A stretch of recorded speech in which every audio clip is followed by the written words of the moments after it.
नमस्कार गावाल्यानो, मी नवनाथ तुरस्कर स्वागत करते माझ्या व्लॉगमध्ये. मित्रांनो, आज 26 जानेवारी. आज मी माझ्या मामाच्या गावात म्हणजे गडमटला प्राथमिक शाळेत एका कार्यक्रमासाठी. हेच वैशिष्ट्य म्हणजे माझी विद्यार्थ्यांनी स्वखर्चाने शाळेसाठी कमान बांधलेली आहे. जिल्हा परिषद पूर्ण प्राथमिक शाळा विद्यामंदिर गडमट नंबर 1 मैत्री कट्टा म्हणून ग्रुप आहे. त्या ग्रुपने एकत्र येऊन स्वखर्चाने कमान बांधण्यात आलेली आहे. शाळेचं आपलं काहीतरी कर्तव्य हा म्हणून शाळेबद्दल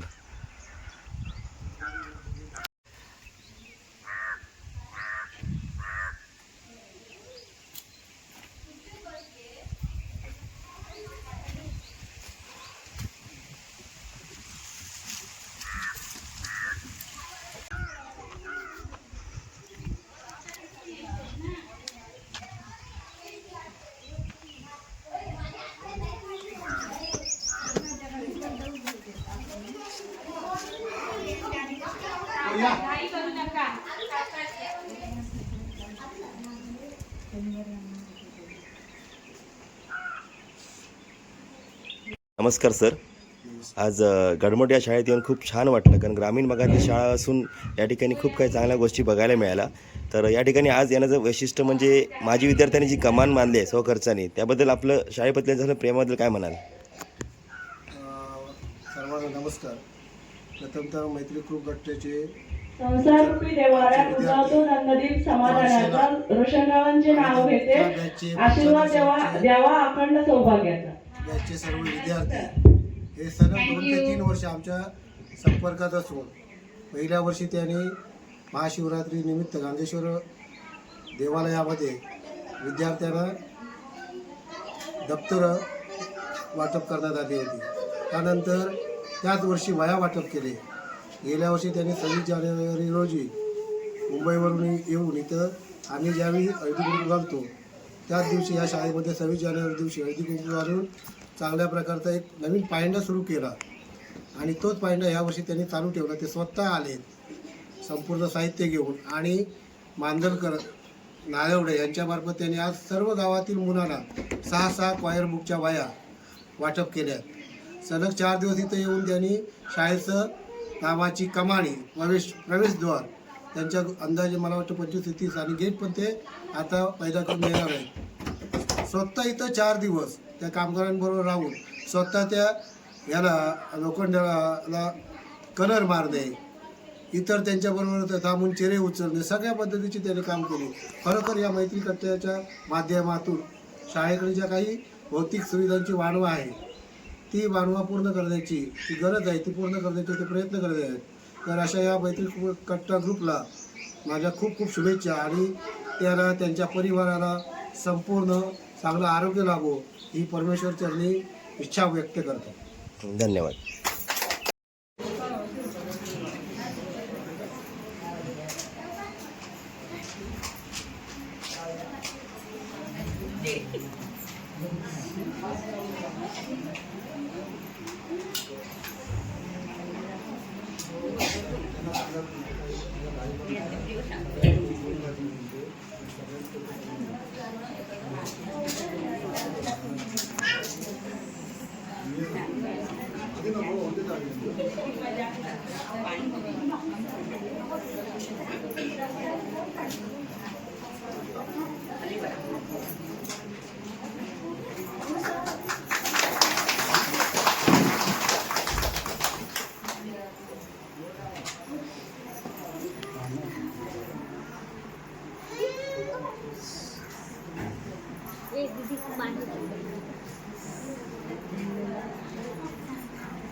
नमस्कार, सुस्वागतम. आज बऱ्याच वर्षांनी मला इथे बोलण्याचा योग जडून आलेला आहे. त्याबद्दल मी आयोजकांचं मनापासून त्यांना धन्यवाद देते. तर सर्वप्रथम सर्व उपस्थित, मी काही भाषण वगैरे काही करणार नाही, कारण तुम्ही माझीच माणसं आहात, माझ्याच कुटुंबातली माणसं आहेत सगळे. त्याच्यामुळे एक योग जुळून आलेला आहे, कारण माझी नोकरीची सुरुवातच इथे झालेली आहे. 4/12/92 ते 2003 पर्यंत मी या शाळेत होते. 11 वर्ष आम्ही इथे काम केलेलं आहे आणि नंतर माझी बदली कणकवलीला झाली. तर सर्वप्रथम उपस्थित सर्व महिला वर्ग आणि या प्रशालेचे मुख्याध्यापक सन्माननीय Harkulkar sir, Kesarkar madam, Dongre sir आणि कपाळे मॅडम, इथल्या माझ्या या शिक्षक वृंदाचं मी या तुमच्या सगळ्या महिला वर्गांतर्फे त्यांचे मी धन्यवाद देते की आज प्रजासत्ताक दिनानिमित्त आज आपण इथे हळदी कुंकवाचा जो सोहळा आयोजित केलेला आहे आणि त्याच्यामध्ये माझे म्हणजे आम्ही ज्यांना घडवलं ते माझे मैत्री कट्टा हे जे विद्यार्थी आहेत, हे माझे विद्यार्थी आहेत आणि ते विद्यार्थी इथे आज शाळेच्या इथे त्यांच्याबद्दल त्यांच्या मनामध्ये जे काही प्रेम निर्माण झालेलं आहे शाळेच्या वतीने, त्याबद्दल त्यांनाही मी इथे धन्यवाद देते. तर आज प्रजासत्ताक दिनाचं महत्त्व मी थोडक्यात तुम्हाला सांगण्याचा प्रयत्न करते की प्रजासत्ताक दिन म्हणजे केवळ एक सुट्टी किंवा ध्वज फडकवणे आणि एवढंच नाही आहे. तर आज प्रजासत्ताक दिन म्हणजे आज खऱ्या अर्थाने आपण ज्यावेळी 1947ला आपला भारत देश स्वतंत्र झाला, त्याच्यानंतर खऱ्या अर्थाने आपल्या प्रजेची सत्ता आपली निर्माण झाली आणि या प्रजेची सत्ता ज्यावेळी निर्माण झाली त्यावेळी आपल्याला संविधानाने आपल्याला हक्क आणि कर्तव्य दिली. तर आपल्याला हक्कांची जाणीव आहे, आपल्या सर्वांना आपल्या हक्कांची जाणीव आहे, पण आपल्या कर्तव्याची आपण काय ठेवलेलं आहे, आपल्याला विसर पडलेला आहे. तर आज मुद्दाम म्हणजे आपला हा जो मैत्री कट्टा आहे, माझी विद्यार्थी, तर खरोखरच त्यांनी या शाळेतून शिकून गेल्यानंतर त्यांनी आपल्या कर्तव्याचं म्हणजे आपलं काहीतरी इथे या शाळेशी ऋण आहे आणि त्यांनी अतिशय गेल्या 2 वर्षापासून मी पाहते आहे, तर त्यांचं कार्य अगदी उल्लेखनीय आहे. म्हणजे शाळेप्रती असं प्रत्येकाच्या मनामध्ये त्यांचं काम प्रेरणादायी. आणि मी मुद्दामून का सांगते आहे की त्यांनी 2 वर्षापूर्वी काम सुरू केलं, पण आमच्या शाळेला ह्या वर्षी हे चाललेलं आहे, परिपत्रकच आलेलं आहे की माझी विद्यार्थ्यांनी त्यांचं संघ स्थापन करा. माझी विद्यार्थ्यांचं भौतिक सुविधा जर शाळेला कुठे अपुऱ्या पडत असतील तर माझी विद्यार्थ्यांचं सहकार्य घ्या. म्हणजे खरोखरच त्यांचं काम हे कौतुकास्पद आहे. आता आपली शाळा, आता गडमठमध्ये आमच्या 2च शाळा आहेत, एक ही मोठी शाळा आहे आणि तेलीवाडीमध्ये एक दुसरी शाळा आहे. तर शाळा हे आपल्या गावचं भूषण असतं, हे आधी सगळ्यांनी समजून घेतलं पाहिजे. आज आपल्या या महिला वर्ग जो आपला उपस्थित आहे, तर प्रत्येक गावची महिला ही खरी शिल्पकार आहे. तर आपल्या गावची शाळा ही आपल्या शाळेचं, आपल्या गावचं भूषण असतं आणि आपल्या शाळेकडे आपलं प्रत्येकाचं लक्ष असलं पाहिजे. कारण आपल्या गावात माणसं कशी आहे, गावातली परंपरा काय आहे, गावातल्या रूढी काय आहेत, या शाळेमार्फत इतर गावांमध्ये पसरत असतात. म्हणून आपण आपल्या गावाकडे म्हणजे तुम्ही आता हे ज्या विद्यार्थ्यांनी ही जी परंपरा राखलेली आहे तिचं पुढे म्हणजे आपल्या प्रत्येक गावचं आपल्या शाळेकडे लक्ष असलं पाहिजे. शाळेची पटसंख्या म्हणा किंवा आता एकंदरीत शहरी भागाकडे ओढा वाढल्यामुळे शाळेची पटसंख्या कुठेतरी घसरते आहे, मग तिच्याकडे आपलं लक्ष असलं पाहिजे. आपले जे काही आपसी वाद असतील, काय तंटे असतील ते बाहेर असले पाहिजे. परंतु शाळेमध्ये आमचा जो शिक्षक वृंद असतो, आता जिल्हा परिषद शाळेमध्ये जे आपले शिक्षक आहेत ते अतिशय हुशार शिक्षक आहेत. तुम्हाला प्रायव्हेट शाळेमध्ये असे शिक्षक प्राप्त होणार नाही. कारण जर विद्यार्थी आपला घडायचा असेल तर तो जिल्हा परिषद शाळेतच घडणार. अगदी माझ्या अनुभवातून मी तुम्हाला सांगते आहे. आज माझी मुलं अगदी चांगल्या उच्च पदावर, पण ह्या गडमठ शाळेचा पाया आहे त्यांचा. आणि अगदी अतिशय कुठेही म्हणजे केवळ स्पर्धा परीक्षांमध्ये मार्क मिळणे एवढंच आपलं उद्दिष्ट नाही, तर तो जे आपलं मूळ आहे ते सर्वांगाने घडलं पाहिजे. त्याचा सर्वांगीण विकास झाला पाहिजे. खेळ म्हणा, गायन म्हणा, वक्तृत्व म्हणा, सगळ्या ह्याच्यामध्ये समाजिकपणा त्याच्यामध्ये आला पाहिजे, आत्मविश्वास आला पाहिजे. ज्या लोकांसमोर जर उभा राहिला आपला विद्यार्थी तर तो समाजिकपणे बोलला पाहिजे. आणि हे सगळं घडतं फक्त जिल्हा परिषद शाळेमध्ये. तर आपल्या जिल्हा परिषद शाळेचं महत्व आपल्या पालकांना पटलं पाहिजे. आपण कोणाचे तरी ह्याच्या म्हणजे एक स्पर्धेचं युग निर्माण झालेलं आहे 21व्या शतकामध्ये. प्रत्येकाला वाटतं की इंग्लिश मीडियम हे चांगलं आहे, तिची मुलं जातात म्हणून आपण पण घालतो. पण नंतर एक 4थी 5वी नंतर आपल्याला आपल्या मुलाची कुवत कळते आणि मग नंतर पुन्हा मागे पडतायचा प्रयत्न करतो, पण त्यावेळी वेळ गेलेली असते.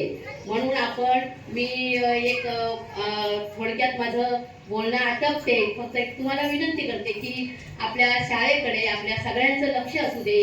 सगळे जण चांगले असतात, सगळे शिक्षकही चांगले असतात. फक्त आपण त्यांना समजून घेतलं पाहिजे. त्यांना काय गरज आहे, इथे भौतिक सुविधा काय हव्या आहे ते आपण आपुलकीने विचारलं पाहिजे. साधं आपण कुठेतरी फोड्याला गेलो तर 500 रुपये सहज खर्च करतो, काय 500 रुपयाचं मूल्य राहिलं नाही. पण तेच 500 रुपये कुठेतरी आपण अशा सामाजिक कार्याला लावले तर त्याची आठवण आयुष्यभर राहते. हे आपण लक्षात ठेवलं पाहिजे. तर मी आता काही जास्त बोलत नाही, प्रत्येकाचा वेळ झालेला आहे आणि एक मला संधी मिळाली आहे ते खूप वर्षांनी बोलण्याची, म्हणून आपले मी 4 शब्द इथे व्यक्त केले. तर मला इथे बोलण्याची मुख्याध्यापक आणि आमच्या सहकारी शिक्षिका केसरकर मॅडम यांनी मला इथे अध्यक्षपदाचा मान दिला, त्याबद्दल मी त्यांनाही धन्यवाद देते. आमचा जो मैत्री कट्टा हा ग्रुप आहे त्यांना, त्यांच्या मुलाबाळांना, त्यांच्या संपूर्ण कुटुंबाला त्यांच्या या कार्याचं त्यांना यश मिळू दे, त्यांचं कुटुंब सुखी समाधानाने त्यांना राहू दे असे मी त्यांना आशीर्वादही देते. धन्यवाद.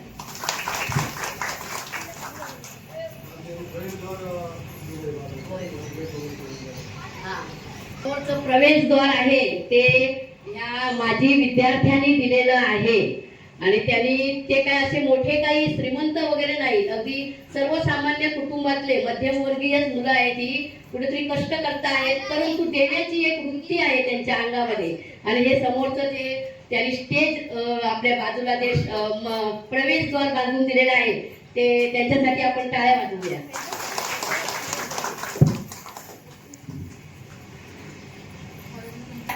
फोटो बाहेर ते काढतील, काढल्याशिवाय जाऊ नका. ग्रुपने फोटो काढा, गेल्या वर्षी सारखे एकदम सर्व जाऊ नका. एवढं हे करतो आम्ही, जरा तुम्ही व्यवस्थित जरा हे करा. त्यांचं पण मुलाचं सहकार्य आहे. मॅडमने आता सगळा उल्लेख केलेला आहे. त्यांनी सुद्धा गेल्या वर्षीप्रमाणे आपल्याला यावर्षी सुद्धा हळदी कुंकूसाठी एक वाण दिलेला आहे, म्हणजे ते सुद्धा तुम्हाला वाटणार आहे. तर त्यांची अशी विनंती आहे की सगळ्या महिलांनी ग्रुपने फोटो काढून मगच आपल्या घरी जा.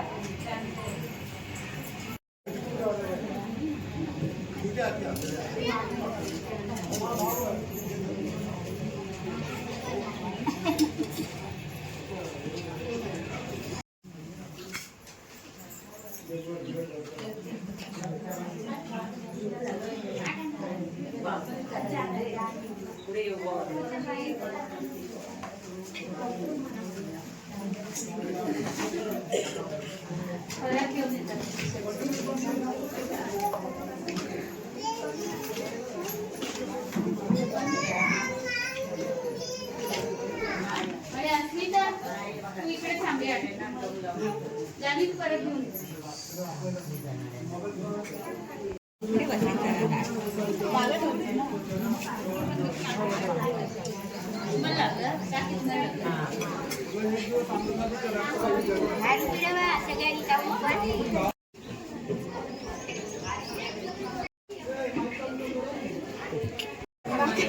चालू कर.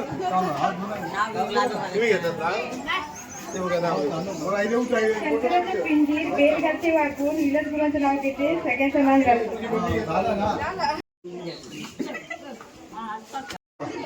नको नको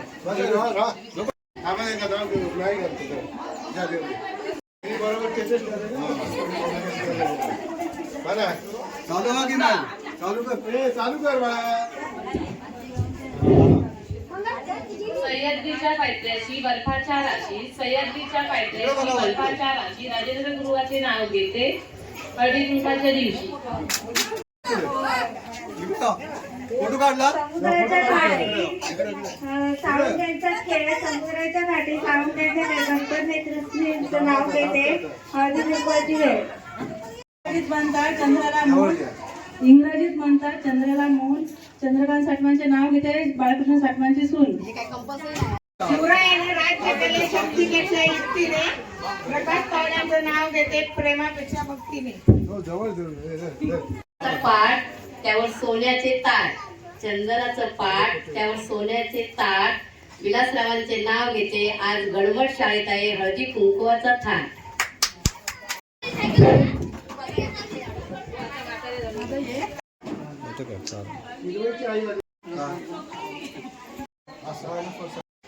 नमस्कार मॅडम, नमस्कार सर, नमस्कार सत्यवान सर. आज यूट्यूबच्या माध्यमातून आम्ही तुमच्या आज गावात आलो होतो गडमडमध्ये. एक चांगला उपक्रम बघायला भेटला की माझी विद्यार्थी एकत्र येऊन शाळेसाठी काहीतरी त्यांना वाटतं कर्तव्य म्हणून काहीतरी करतायत. तर याबद्दल आपलं काय मत आहे? तर 1995-96ला ची ही बॅच आहे आणि मागील 2 वर्षापासून ते आपल्या शाळेसाठी एक चांगला उपक्रम राबवित आहेत. तर विद्यार्थ्यांना वह्या वाटप म्हणा किंवा इतर शैक्षणिक साहित्य मनापासून ते देत आहेत. आणि ह्या वर्षी तर त्यांनी आमच्या शाळेला प्रवेशद्वार स्वतःच्या स्वखर्चातून देणगीच्या रूपाने त्यांनी बांधून दिलं. खरंच त्यांचं कौतुक करावं तेवढंच कमी आहे आणि ही अतिशय आमच्या गावासाठी भूषणावं आणि अभिमानास्पद गोष्ट आहे. चांगलं. आणि आपण मगाशी म्हटल्याप्रमाणे खरोखर आज आपण म्हणतो इंग्रजी माध्यम शाळेच्या तुलनेने मराठी शाळा टिकल्या पाहिजेत. कारण आज जी पिढी आहे जी घडते ती खरोखर मराठी शाळेतली जी मुलं आहेत त्यांच्याकडे संस्कार किंवा जे काही शिक्षणाची जी म्हणतो ओढ आहे ती मराठी शाळेपेक्षा इंग्रजी शाळेत नक्कीच कमी आहे. त्यामुळे माझं तसं म्हणणं आहे की आपण मगाशी मांडलं की खरोखर शाळा मराठी टिकल्या पाहिजे आणि अशीच पुढची पिढी या मराठी शाळेत येऊनच पुढे घडणार आहे. बरोबर की आहे ना आपलं मत? हां, अतिशय एकदम बरोबर आहे. कारण आपल्या गावातील लोकांमध्ये अजून जनजागृती तितकीशी झालेली नाही आहे. त्यांना वाटतं काय म्हणजे प्रायव्हेट शाळेमध्ये त्यांचा तो पोशाख वगैरे गणवेश वगैरे बघून तिकडे आकर्षित होतात. परंतु त्या भौतिक सुविधांपेक्षा विद्यार्थ्यांना घडवणारे जे शिक्षक असतात ते महत्त्वाचे आहेत. आमच्या जिल्हा परिषद शाळेमध्ये सगळे पात्रता परीक्षा पास झालेले ग्रॅज्युएट शिक्षक आहेत. सगळे उत्तम, म्हणजे त्यांचं अध्यापन इतकं सुंदर असतं की प्रत्येक विद्यार्थ्याचा सर्वांगीण विकास इथे घडत असतो. म्हणून मी आवर्जून सांगते की जिल्हा परिषद शाळेतलाच विद्यार्थी आज प्रत्येक क्षेत्रात चमकणार आहे. चालेल, धन्यवाद. Okay, thank you. आभार.